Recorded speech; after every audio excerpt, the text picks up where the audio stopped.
నమస్కారం. రెండు తెలుగు రాష్ట్రాల ప్రజలకు మరియు వీక్షకులకు ఉగాది పండుగ శుభాకాంక్షలు. ముందుగా వార్తల్లోని ముఖ్యాంశాలు.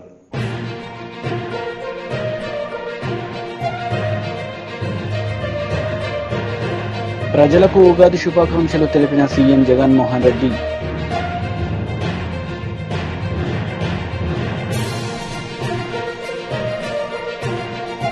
సీఎం కేసీఆర్ నాయకత్వంలో ఎన్నో అద్భుతాలు జరిగాయి.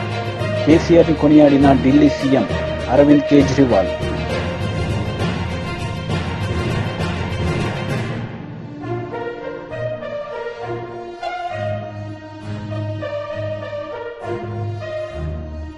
మంగళగిరి జాతీయ తెలుగుదేశం పార్టీ కార్యాలయంలో ఉగాది వేడుకలు. ప్రజలకు ఉగాది శుభాకాంక్షలు తెలిపిన నారా చంద్రబాబు నాయుడు.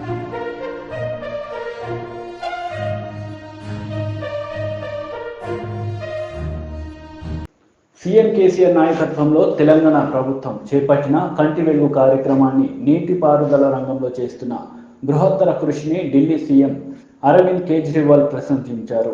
जैसे मैं केसीआर साहब के यहाँ गया था हैदराबाद, वहां पे उन्होंने हमें एक आई कैंप देखने के लिए बुलाया। तेलंगाना की कितनी 3 करोड़ या 4 करोड़ जनसंख्या है, वो सबका आई टेस्ट फ्री में करा रहे हैं, सबका। तो उन्होंने उसकी पूरी प्लानिंग की हुई थी। किसी को भी चश्मा चाहिए फ्री में चश्मा दे रहे हैं, किसी को आंख का ऑपरेशन करा रहा है फ्री में। तो एक तरह से 4 करोड़ या 3 करोड़ जनसंख्या की आंखें दुरुस्त करने का इतना बड़ा मैसेज, तो ये तो सीखना चाहिए। वहीं मैं अनाउंस करके आया कि मैं दिल्ली में भी करूंगा, मान साहब ने कहा मैं पंजाब में भी करूंगा। तो एक दूसरे हम सीख क्यों नहीं सकते? उन्होंने इरिगेशन का इतना शानदार काम किया हुआ है, तेलंगाना के अंदर इरिगेशन पे इतना शानदार काम हुआ है, उसको देखने के लिए स्पेशली भगवंत मान दोबारा गए अभी थोड़े दिन पहले। तो हम एक दूसरे से सीख क्यों नहीं सकते? सीखने के लिए, एक दूसरे से सीखने के लिए ये गवर्नेंस का प्लेटफॉर्म है। This is no political implication. BJP రాష్ట్ర కార్యాలయంలో ఉగాది వేడుకలను బండి సంజయ్, బీజేపీ నేతలు, కార్యకర్తలు ఘనంగా జరుపుకున్నారు. ఈ సందర్భంగా బండి సంజయ్ ప్రజలకు శుభాకాంక్షలు తెలిపారు. అనంతరం ఆయన రాష్ట్రంలో జరుగుతున్న పరిస్థితులపై మాట్లాడారు. నేనేం చెప్పినా ఇంతకుముందు సిట్టి ఏ విషయంలో సిట్టేశారు, నయం కేసులో సిట్టేశారు, నయం పైసా కొత్త పేరు, నయం విషయంలో వేసిన సిట్టి ఏమైంది, డ్రగ్స్ విషయంలో సిట్టేశారు, ఏమైంది నివేదిక, ఇంటర్మీడియట్ విద్యార్థుల ఆత్మహత్య చేసుకున్నప్పుడు సిట్టేశారు, ఏమైంది, మియాపూర్ భూముల కేసులో సిట్టేశారు, ఏమైంది, ఇట్లా అనేక సందర్భాల్లో అనేక విషయాల్లో సిట్టేశారు. ఆ నివేదికలు ఏమైంది? ఒక్క నివేదికను బయట పెట్టారు. మీరు ఒక్క దాని మీద చర్య తీసుకున్నారా? నోటీసులు నాకెందుకు ఇవ్వాలి? ముఖ్యమంత్రికి ఇవ్వాలి, ముఖ్యమంత్రి కోర్టుకి ఇవ్వాలి. వాళ్ళకి చట్టానికి అతీతులు అవ్వాలేమన్నా, వాళ్ళు తీసుమార్గాలు అవ్వాలేమన్నా చట్టానికి. అనేక మంది మంత్రులు కూడా మాట్లాడారు, ఎమ్మెల్యేలు మాట్లాడారు. మేము ప్రతిపక్ష పార్టీగా నేను కానీ రేవంత్ రెడ్డి గారిని ఎవరైనా కానీ మాకు ప్రజల నుంచి వచ్చిన సమాచారము మేము మీకు అందిస్తాం. దానికి మాట్లాడాలందరికంటే వార్నింగ్ ఇస్తున్నట్టు, ఎవరు మాట్లాడకండి, మాట్లాడితే మీ నోటీస్ వార్నింగ్ ఇస్తారు. ఇది అభివృద్ధి చేసేది. నువ్వు తప్పు అయినప్పుడు సిట్టింగ్ చేస్తూ విచారణ ఎందుకు వద్దంటున్నావు? సిట్టింగ్ చేస్తూ విచారణ ఎందుకు వద్దంటున్నావు? నీకున్న ఇబ్బంది ఏంది? నువ్వు బెదిరిస్తే భయపడతారా? ఇది మరి అన్ని మేమే సిట్టింగ్ వాళ్ళు ఇంట్లో కూర్చోండి విచారణ చేయడానికి. వాళ్ళు ముఖ్యమంత్రికి ఫస్ట్ విచారణ, ముఖ్యమంత్రి పిలిపి, ముఖ్యమంత్రి కొడుకు కూడా మాట్లాడి, ముఖ్యమంత్రి కొడుకు ఎందుకు ఇస్తారు నోటీసు? ఓకే ఆయన అంటాడు మంత్రి, అది భూములు తెల్లారితే భూములు కబ్జారు, ఆయన పొట్టు కబ్జారు. ఆయన ఆ మున్సిపల్ నిర్మల్లో మున్సిపల్ ఒక శానిటేషన్ సిబ్బంది, మున్సిపల్ సిబ్బంది పైసలు తీసుకున్నారు కొంతమంది. ఆయన అంటాడు, అప్పుడప్పుడు సర్వసాధారణ మాట పేపీకి అంటే 30 లక్షల మంది జీవితాలను నాశనం సర్వసాధారణ బీఆర్ఎస్ పార్టీ. ఇలా పంచాంగం చెప్పిరండి, చెప్పిరా బీఆర్ఎస్ పార్టీ? ఈ దుకాణం పూసుకుంటారు. అయిపోయా బీఆర్ఎస్ పార్టీ రెస్ట్ తీసుకుంటుంది. ఇప్పుడు బీఆర్ఎస్ పార్టీ రెస్ట్ లో ఉంది. ఇప్పుడు మళ్ళీ అప్పుడప్పుడు నిద్ర లేస్తారు, అమాసంగా పుణ్యానికి లేస్తారు, మళ్ళీ నేను ఉన్నా చెప్పుకుంటారు అన్నాడు. దేశం మొత్తం బీఆర్ఎస్ పార్టీ, ఇక్కడ అక్కడికి కూడా బీఆర్ఎస్ పార్టీ పూర్తిగా స్తబ్దత, నిద్రావస్థలు ఉన్నది, నిద్ర పోయి ఉన్నది. ఎప్పుడో ఒకసారి లేస్తుంది, మళ్ళీ పొద్దున్న లేస్తే సాయంత్రం పడుకుంటుంది బీఆర్ఎస్ పార్టీ. ఇప్పుడు విఠల్ గారిని వదిలిపెట్టారు, ఎందుకు తీసుకపోయి ఏం తెలియదు. ఒక ఆరోగ్యం మంచిగా ఉంటుంది, అది కాల్ ఫ్రాక్చర్, అది తీర్మానం మళ్ళీ నువ్వు తప్పు చేస్తే కేసు పెట్టారు. కానీ అర్ధరాత్రి వచ్చి ఎత్తుకపోవడం ఏంది, ఆయన ఇంట్లో దాడులు చేయడం ఏంది, ఆయన ఇంట్లో సిస్టమ్స్ కానీ ఆయన మొబైల్స్ కానీ ఆయన మొత్తం సీజ్ తీసుకపోవడం ఏ పొజిషన్లో ఇంతకు ఇవ్వలేదు అది. వాళ్ళ చిన్న చిన్న పిల్లలు ఉన్నారు ఆయనకు, చిన్న పసి పిల్లలు ఉన్నారు ఆయనకు. 4 సంవత్సరాల పాప, 2 సంవత్సరాల పాప ఉన్నది. ఆ పాపని పోతే నాన్న ఏడుస్తున్నది. ఆయన లేకుంటే ఆ పాపని నిద్రపోతాడు రాత్రి కూడా. ఏడున్నారు, ఏ పొజిషన్లో కనీసం సమాధానం లేదు. వారిని కూడా అరెస్ట్ చేశారు. మన సతీష్ కమల్ గారిని రాత్రే మాట్లాడా. మీరు సతీష్ కమల్ గారిని కూడా వదిలిపెట్టండి, ఆయన సీనియర్ జర్నలిస్ట్. ఇదేంటంటే మీడియాను ఆయన కబందాస్తాలు పెట్టుకున్నాడు, ఒక సెక్షన్ మీడియాను కబందాస్తాలు పెట్టుకున్నాడు. నిన్న చాలా ఛానల్ కూడా ఒక్కసారి బ్రేకింగ్ చేసే తీన్మార్ మల్లన్న గారిని, విఠల్ గారిని సతీష్ కమల్ గారిని అరెస్ట్ చేశారని చెప్పి, దాడి చేసి పట్టుకోమని చెప్పి ఒక్క నిమిషం ఫట్ మన సీఎం నుంచి ఆదేశాలు వస్తాయి, బ్రేకింగ్ షేకింగ్ లాంటి బంద్. ఇలా ఆపద ఎవరికైనా రావచ్చు, అందరూ మంచిగా కోరుకుంటాం. ఈ సమయంలో మీడియా మీకు సపరేట్ ట్యాగ్ లైన్ పెట్టుకున్నారు. మీడియాకు ఆ ట్యాగ్ లైన్ సార్థకత ఉండదు, ప్రజల నంబర్ మీడియా నంబర్ ఇవ్వాలి. అంటే మీడియా కూడా కేసీఆర్ కబంధ చేస్తామని చెప్పి ఒక తప్పుడు సంకేతాలు సమాచారం కూడా పోతున్నాయి. ఇటువంటి పరిస్థితులు అందరూ కూడా కావాల్సిన అవసరం ఉంది. వాళ్ళ మల్లన్నకి జరిగింది, రేపు చెప్తే టీవీ ఛానళ్ల మీద లేదా నాకు ఏంటంటే అని చెప్పినటువంటి ఛానల్ ఉంటున్నాయి కాబట్టి యూట్యూబ్ ఛానల్ ఉన్నాయి. ఇవాళ దాడులు చేస్తారు పక్క. నిర్బంధం స్టార్ట్ అయింది, ఇవాళ నిర్బంధం స్టార్ట్ అయింది, రాచరికం స్టార్ట్ అయింది. ఆ ఎమర్జెన్సీ ఈ రోజు స్టార్ట్ అయింది. ఇప్పుడు ఇక డౌన్ఫాల్ కేసీఆర్ మూడింది.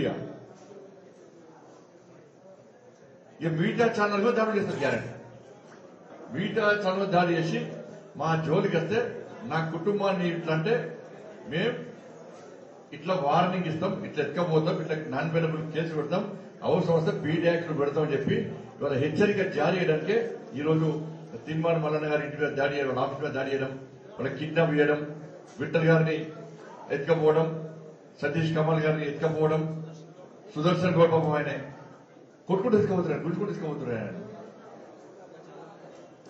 టీం మొత్తం క్యూ న్యూస్ టీం మొత్తం ఉన్నారు. కానీ వెంటనే మనం కోర్టు ముందు హాజరుపరచాలి, బేషరతుగా విడుదల అని చెప్పి భారతీయ జనతా పార్టీ డిమాండ్ చేస్తున్నది. గతంలో కూడా ఇదే విధంగా ఇబ్బంది పడితే హైకోర్టు మొట్టికాయలు వేస్తే తీసుకెళ్లి విడిచిపెట్టాం. మళ్ళీ మన చట్టం మీద కోర్టు మీద నమ్మకం ఉంది మాకు. తప్పకుండా చట్టాన్ని ఆశ్రయిస్తాం, కోర్టును ఆశ్రయిస్తాం. ఈ ప్రభుత్వానికి ఏ విధంగా గుణపడ చెప్పడం ఆ విధంగా గుణపడ చెప్తాం. అటుకులు బుక్కా మందులు ఆగని చెప్పాలి ఆయన. అటుకులు అంటే మందులో స్టఫ్ తింటారు కదా, అట్లా అటుకులు బుక్కిండి ఆయన. మరి నువ్వు అటుకులు బుక్కి తెలంగాణ సాధిస్తావు, ఏం పైసలు కదా. ఇప్పుడు ఎన్ని వేల కోట్ల రూపాయలు ఎట్లా వచ్చినాయి నీకు? నీ బిడ్డ తీసుకుపోయి ఢిల్లీలో పెట్టుబడి పెట్టడానికి ఇన్ని పైసలు ఎక్కడ వచ్చినాయి? ఇన్ని వేల కోట్ల రూపాయలు విదేశాల్లో అక్కడిక్కడ పెట్టుబడులు ఎట్లా వచ్చినాయి? మీరు ఏ విధంగా దొంగ వ్యాపారాలు, లంగ వ్యాపారాలు చేస్తున్నారు? అటుకులు బుక్కి ఇవన్నీ ఎక్కడి? నువ్వు అటుకులు బుక్కి చేసినది పొట్టు కూడా సంపాదించినావు. ఇప్పుడు అటుకులు కూడా లేని పరిస్థితి తెలంగాణ రాష్ట్రంలో, తిండికి లేని పరిస్థితి. ఎందుకు ఇలా పిచ్చ బతికేది ప్రజల పరిస్థితి? ఇలా ఒక్క 30 లక్షల మంది భవిష్యత్తు నాశనం అవుతుంది. వాళ్ళ గురించి మాట్లాడు. ఆయన అడిషనల్ అడ్వకేట్ జనరల్ ఆయన ప్రభుత్వానికి అనుకూలంగా ఉంటాడు, లేకుంటే ఒక కుటుంబానికి అనుకూలంగా పోయి వాదిస్తాడు. ఆయన చెప్తాడు. ఆయన ఒక కుటుంబాన్ని కాపాడడానికి, ముఖ్యమంత్రి బిడ్డను కాపాడడానికి ఒక బాధ్యత వ్యక్తి ఏజీ పోయి ఢిల్లీ పోతాడు. ఇంకోదానికి నామినేట్ పోస్ట్ ఉంది ఆయనకు, ప్రభుత్వం చీటించుకుంటాడు. మళ్ళీ ఆయన పోయి కేసీఆర్ బిడ్డ కోసం ఢిల్లీ పోయాడు. తప్పకుండా ప్రెస్ కౌన్సిల్ లో మా లీగల్ సార్ మా రామచంద్ర గారు ఇప్పటికే మాట్లాడుతున్నారు. తప్పకుండా ప్రెస్ కౌన్సిల్ లో మన అడ్వకేట్ కౌన్సిల్ లో మన భారత ఉంటే తప్పకుండా కాంప్లైంట్ ఇస్తాం. వాళ్ళ మీద పక్క చర్యలు తీసుకోవాల్సిందే. ముఖ్యమంత్రి బిడ్డను, ముఖ్యమంత్రి కుటుంబాన్ని కొమ్ము వేయడానికి ఒక బాధ్యత మీకు ఇయ్యలే. ప్రభుత్వం ప్రభుత్వం జీతం తీసుకుంటున్నారు. ముఖ్యమంత్రి బిడ్డ కోసం మొత్తం మంత్రివర్గం క్యాబినెట్ అంతా వెళ్ళి ఇక్కడ జరిగితే లీగల్ విషయంలో మాత్రం మాట్లాడారు. ఇక్కడ డ్యూటీ ఎవరు? ముఖ్యమంత్రి మాట్లాడిన మాట్లాడే ఇద్దరు మినిస్టర్లు షిఫ్ట్ సిస్టమ్. శ్రీ శోభకృత్ నామ సంవత్సర పండుగ సందర్భంగా నకిరేకల్ మాజీ ఎమ్మెల్యే వేముల వీరేశం స్వగృహంలో ఏర్పాటు చేసిన ఉగాది పండుగ పచ్చడి వేడుకల్లో కుటుంబ సభ్యులతో కలిసి ఆయన పాల్గొన్నారు. ఈ సందర్భంగా ఆయన మాట్లాడారు. శ్రీ శోభకృత్ నామ సంవత్సర పండుగ సందర్భంగా నకరేకల్ మాజీ ఎమ్మెల్యే వేముల వీరేశం స్వగృహంలో ఏర్పాటు చేసిన ఉగాది పండుగ పచ్చడి వేడుకల్లో కుటుంబ సభ్యులతో కలిసి ఆయన పాల్గొన్నారు. ఈ సందర్భంగా వారు మాట్లాడుతూ నకరేకల్ నియోజకవర్గ ప్రజలందరికీ శోభకృత్ నామ సంవత్సర శుభాకాంక్షలు తెలిపారు. వ్యవసాయ సంవత్సరంగా పరిగణించే ఈ ఉగాది రైతులకు, ప్రజలకు అన్ని రంగాల్లో శుభాలను చేకూర్చనున్నదని ఆయన ఆశాభావం వ్యక్తం చేశారు. సాగునీరు, తాగునీరు, పచ్చని పంటలతో తెలంగాణలో నిత్య వసంతం నెలకొందని తెలిపారు. వ్యవసాయ రంగాన్ని అభివృద్ధి చేయడం ద్వారా దాని అనుబంధ రంగాలు, వృత్తులు బలపడి వ్యవస్థ పరిపుష్టమైందని ఆయన అన్నారు. తెలంగాణ సాధించిన ప్రగతి దేశానికే ఆదర్శంగా నిలిచిందన్నారు. శోభకృత్ నామ సంవత్సరంలో తెలంగాణతో పాటు భారతదేశం మరింత గొప్పగా అభివృద్ధి సాధించాలని ఆయన ఆకాంక్షించారు. శోభకృత్ నామ సంవత్సరంలో ప్రజలందరికీ శుభాలు చేకూరాలని ఆకాంక్షించారు. ఉగాది పండుగను ఇంటిల్లిపాది ఆనందోత్సవాలతో జరుపుకోవాలని కోరారు. దినదినాభివృద్ధి సాధిస్తూ దేశంలో అగ్రగామిగా వెలుగొందుతున్న తెలంగాణ రాష్ట్రం ప్రస్తుత శ్రీ శోభకృత్ సంవత్సరంలో మరింత ప్రగతి సాధించాలని, అన్ని వర్గాల ప్రజలు సుఖ సంతోషాలు, ఆనందోత్సవాలతో ఉండాలని ఆకాంక్షించారు.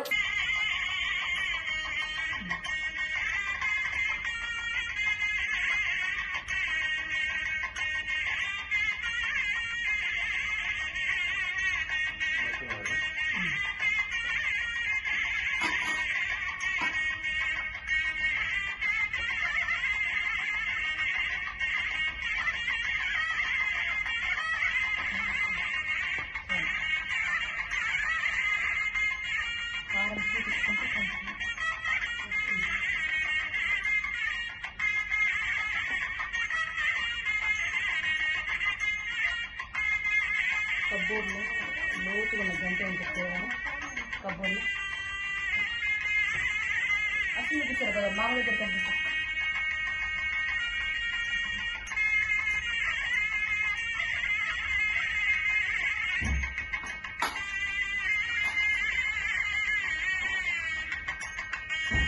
మంచిగా తీసుకోవాలి మామూలు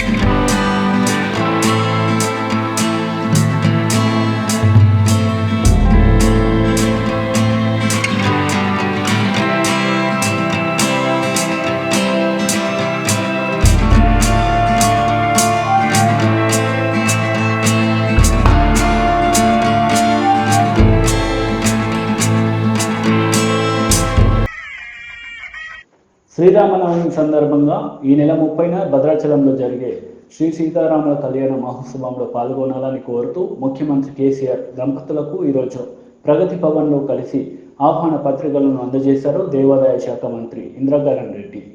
రాష్ట్ర ప్రజలందరికీ కుటుంబంలో ఈ ఏడాది మరింత శోభ నింపాలని, మీరు అనుకున్నవన్నీ జరగాలని కోరారు సీఎం జగన్. ఉగాది పర్వదిన శుభాకాంక్షలు సీఎం జగన్ తెలిపారు. ఈ సందర్భంగా ఆయన మాట్లాడారు. ప్రజలకు ఉగాది శుభాకాంక్షలు తెలిపిన సీఎం జగన్మోహన్ రెడ్డి శోభకృత్ నామ సంవత్సర ఉగాది శుభాకాంక్షలు. రాష్ట్రంలో ఉన్న ప్రజలందరికీ మీ కుటుంబంలో ఈ ఏడాది మరింత శోభ నింపాలని, మీరు అనుకున్నవి అన్ని జరగాలని మనస్ఫూర్తిగా ఆకాంక్షిస్తూ మీకు ఉగాది పర్వదిన శుభాకాంక్షలు. రాష్ట్రంలో ఉన్న ప్రతి అక్కకు, ప్రతి చెల్లెమ్మకు, ప్రతి సోదరుడికి, ప్రతి స్నేహితుడికి, ప్రతి అవ్వకు, ప్రతి తాతకు ఈ ఉగాది శుభ సందర్భంగా రాబోయే సంవత్సరం అంతా కూడా మంచి జరగాలని, దేవుడు ఆశీస్సులు మెండుగా ఉండాలని మనసారా కూడా ఆకాంక్షిస్తూ కోరుకుంటూ ఉగాది సందర్భంగా అందరికీ శుభాకాంక్షలు తెలియజేస్తా ఉన్నాను. ధన్యవాదాలు.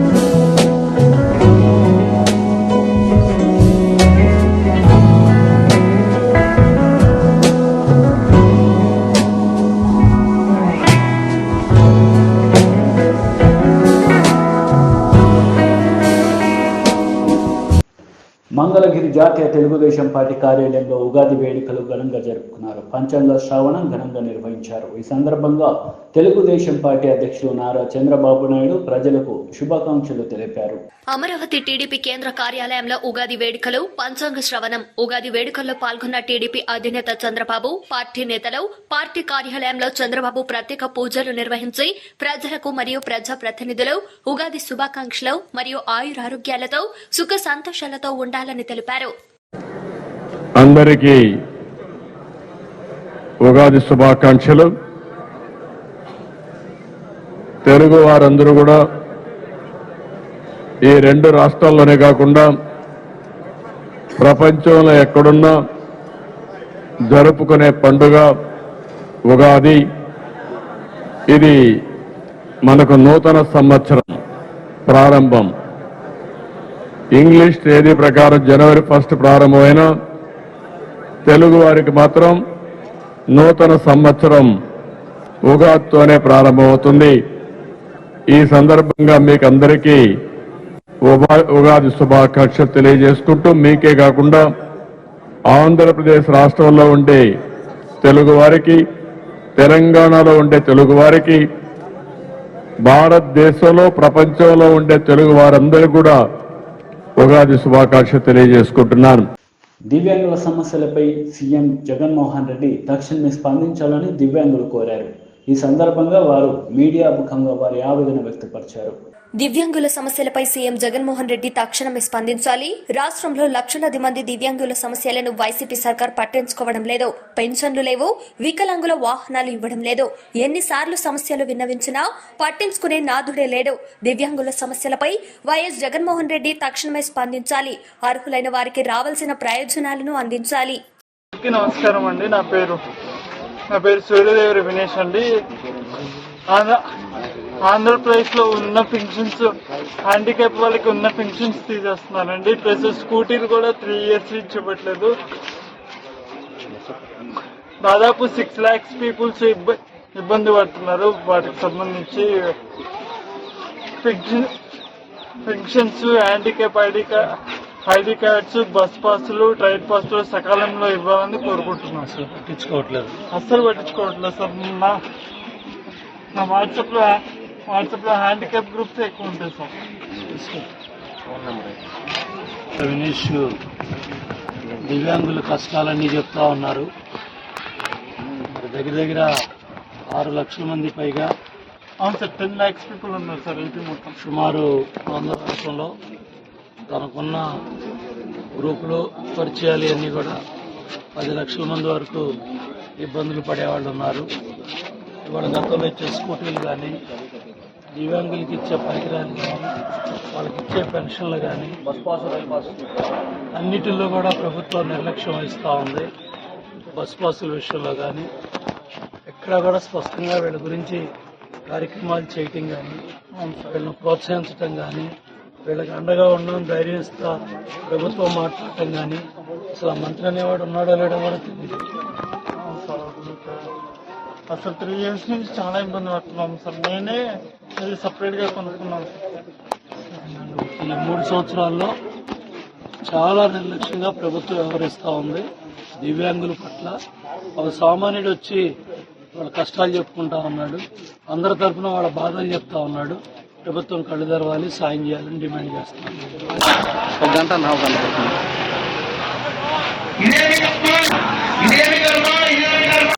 వార్తలు ముగించే ముందు ముఖ్యాంశాలు మరోసారి.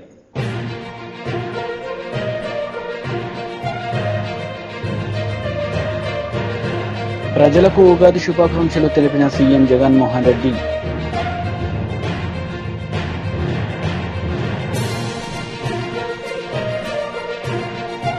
సీఎం కేసీఆర్ నాయకత్వంలో ఎన్నో అద్భుతాలు జరిగాయి.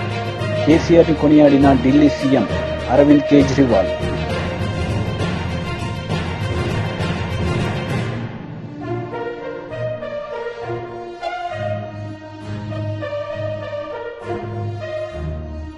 మంగళగిరి జాతీయ తెలుగుదేశం పార్టీ కార్యాలయంలో ఉగాది వేడుకలు. ప్రజలకు ఉగాది శుభాకాంక్షలు తెలిపిన నారా చంద్రబాబు నాయుడు.